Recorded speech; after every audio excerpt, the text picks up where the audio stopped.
নমস্কার, lucky kitchen ফুডে আপনাদের জানাই স্বাগত। তো আজকে আমার রেসিপি হয়েছে আমের টক। আমের টকের সাথে মাছ দিয়ে রান্না করব। তো এইখানে আমি দুইটা প্রথমত আম নিয়েছি। এই যে মাছগুলো টাটকিন মাছ, এই টাটকিন মাছ দিয়েই আজকে আমের টক রান্না করব। আম ছুলে নিয়েছি, এবার ধুয়ে এগুলো কেটে নিব। আমি কেটে নিয়েছি, কাটা হয়ে গেছে। এবার রান্না করতে যাব। হলুদ দিয়ে মাছগুলো মাখিয়ে নেব, স্বাদ মতো লবণ,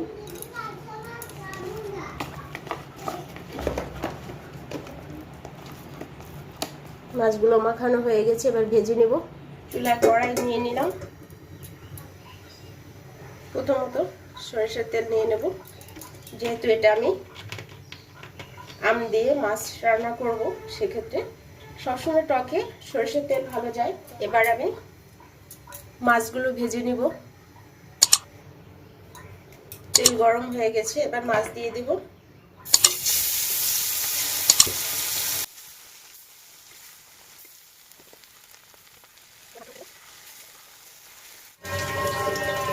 আমার মাছগুলো ভাজা হয়ে গেছে, এবার এক এক করে উঠিয়ে নেব।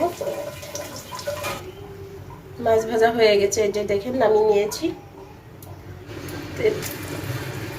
তেলে দুইটা শুকনো মরিচ দিয়ে দিলাম, যে সরিষা দিয়ে দিব।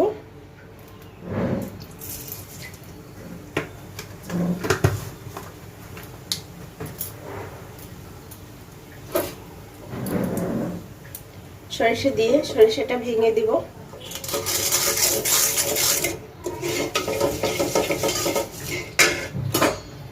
আম যে কেটে রেখেছিলাম আমগুলো দিয়ে দিব।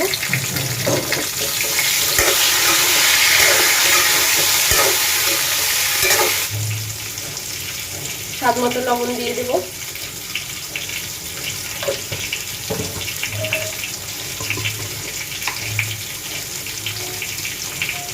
হলুদের গুঁড়া। এই রান্নাটায় একেবারে সামান্য কিছু উপাদান দিয়েই রান্না, তো এতে করে আপনাদের রান্না করতে সুবিধা হবে। আমার এইভাবে করে রান্না করে আপনারা খাবেন।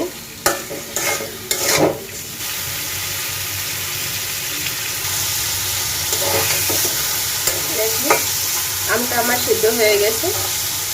তো এবার আমি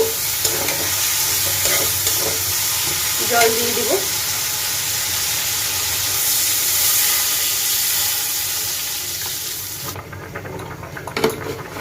টক ফুটে উঠেছে, তো এর মধ্যে দিয়ে দিব কিছু চিনি।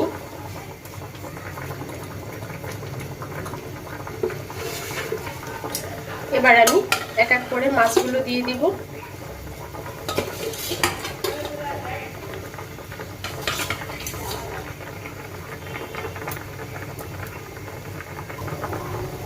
আমি এবারে এর মধ্যে দিয়ে দিচ্ছি একটু সরিষা বাটা। তো আপনারা নাও দিলেও হয়, কারণ আমি প্রথমবার এই তো সরিষা ফোড়ন দিয়ে দিয়েছি। আমি একটু দিয়ে দিলাম, ঝাঁজটা যাতে আরো একটু ভালো হয়, তাই আপনারা না চাইলেও নাও দিতে পারেন। সরিষা ফোড়ন দিলে আর না দিলেও হয়। আমার টক প্রায় হয়ে আসছে। তো আমার এই রেসিপিটি যদি আপনাদের ভালো লেগে থাকে, অবশ্যই লাইক, কমেন্ট, শেয়ার করবেন। আর এখনো যারা আমার চ্যানেলটি সাবস্ক্রাইব করেননি, সাবস্ক্রাইব করে বন্ধু হয়ে নেন।